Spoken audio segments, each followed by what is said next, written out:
Pak Andika, sepanjang 40 tahun sebagai prajurit TNI kan Bapak mendapatkan berbagai amanah untuk menjabat ya Pak? Iya. Mulai Pangdam, Pangkostrat, KSAD, Panglima TNI, Komandan Pasukan Pengaman Presiden. Iya. Di antara jabatan-jabatan itu Pak, yang paling wow gitu, yang paling berkesan tuh ketika menjabat apa Pak?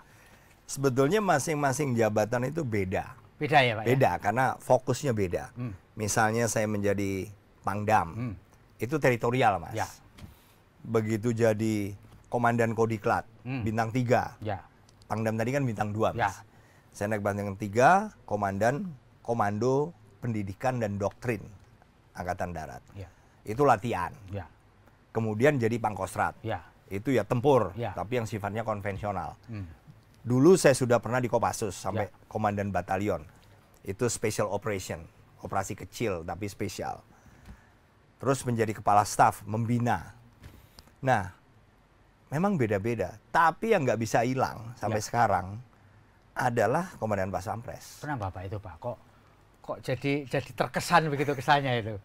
Ya satu, saya pernah dikursuskan Mas ya, untuk VVIP protection. Itu waktu itu saya masih ingat yang melatih Special Force, US Special Force dari Amerika tahun 95. Jadi menjelang APEC pertama di Jakarta. Ya, ya, ya. Masih zaman Pak Harto presidennya. Dilatih Pak ya? Dilatih. Tapi tetap aja itu kan teori, Ya. maksudnya general aja. Begitu menjabat Komandan Pasampres, menghadapi Real ya, benar Pak ya? real, menghadapi benar personality. Dulu nggak pernah waktu saya latihan dilatih oleh US Special Force menjelang APEC pertama 95. Kita nggak pernah tahu bahwa kepribadian VVIP yang kita kawal itu rupanya berpengaruh banget. Oh gitu, ya, ya, ya, ya. Nah, apalagi waktu saya serah terima. Presiden dilantik, besoknya saya serah terima dengan Mas Doni Monardo. Ya, Mas Doni kan ngawal Pak SBY. ya. Nggak tahu berapa tahun itu, mungkin 3 tahun atau 4 tahun. Serah terima. Kak, nanti kalau presiden jadwalnya di istana, kamu bisa di Tanah Abang aja. Kita kan markasnya Tanah Ya. Abang, Mas. Kamu Tanah Abang supaya bisa lihat satuan, bisa ikut ngawasin latihan. Oh siap Mas.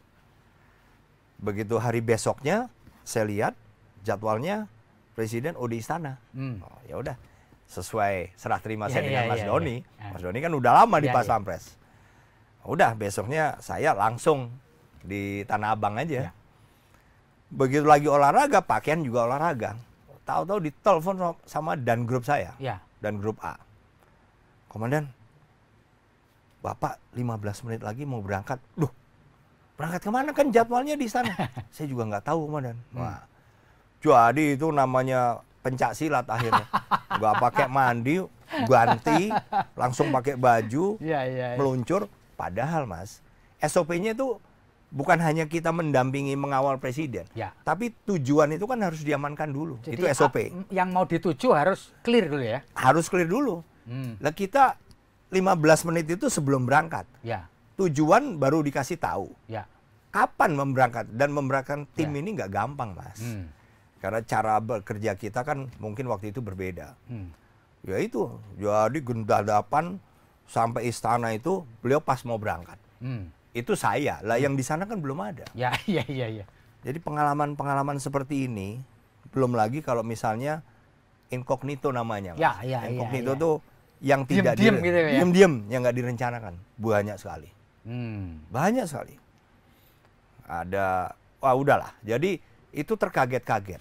Sehingga akhirnya saya membangun lah. Membangun kultur baru. Ya. Kita nggak bisa mengandalkan jadwal.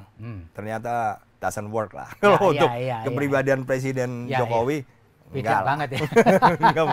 Nggak percaya saya, Ya, gitu ya, loh. ya, ya. Udah, kita harus taruh tim di tengah kota. Oh gitu. Tim advance tadi. Ya, kalau sewaktu-waktu Sewaktu-waktu, dia udah di terlalu tengah. jauh ya? Nggak terlalu jauh. Bisa Ya. duluan. Walaupun dikasih taunya sebelum berangkat. Itu berapa kali, Mas? Ya, ya, ya. Misalnya makan. Kan kadang-kadang beliau makan. Nggak mungkin bosen juga makan di sana kan. Ya. Pengen makan keluar. Nah itu tiba-tiba Ya, ya. banyak lagi. Itulah Mas. Belum lagi kebiasaan lain. Ya. Pak Andika, memang selama menjabat presiden itu Pak Jokowi kan persentuhan dengan masyarakat, dengan orang itu kan dekat. Itu dinamika juga buat Pak Andika sebagai Danpaspres. Iya sangat. Sangatnya gini loh Mas. Kita kan bagi kita keamanan. Ya. Dan kita tidak mungkin, ya kalau tempat kegiatannya misalnya JCC, ya, atau di mana di gedung Kementerian Keuangan, ya, kita selalu membawa alat-alat Mas. Namanya ada security door. Security door itu kayak pintu untuk mendeteksi orang yang lewat di dalamnya, Mbak, logam atau apa. Terus ada metal detector yang portable, kita sweep kayak di bandara tuh loh, kadang-kadang kan. Begitu kita lewat, titit bunyi, kita suruh gini, diperiksa. Nah, itu kita datengin. Lah kalau keluar kota, misalnya ke pasar, nggak mungkin. Nggak mungkin dipasangin itu Pak, gimana caranya ya? Kan ganggu, ganggu kegiatan orang Mas. Nah gitu loh, jadi apa, tipis sekali antara keamanan juga dengan misalnya bahaya. Satu sisi beliau harus kelihatan misalnya normal, bagian dari masyarakat di pasar itu, nggak membuat ribet gitu loh. Jangan karena presiden datang, akhirnya mereka merasa ini kita resek banget, kita diperiksa-periksa, kan nggak bagus juga. Apalagi di pasar. Di pasar, lapak mana yang nggak ada pisaunya? Gitu Pak? Iya betul lah. Lah iya, rata-rata ada pisau di situ. Jadi ya itulah. Ya akhirnya kita mengandalkan pagar betis dan mengandalkan radio. Oh iya. Jadi perintah itu harus benar-benar akurat dan real time. Terima kasih sudah nonton. Jangan lupa like, subscribe, dan share ya.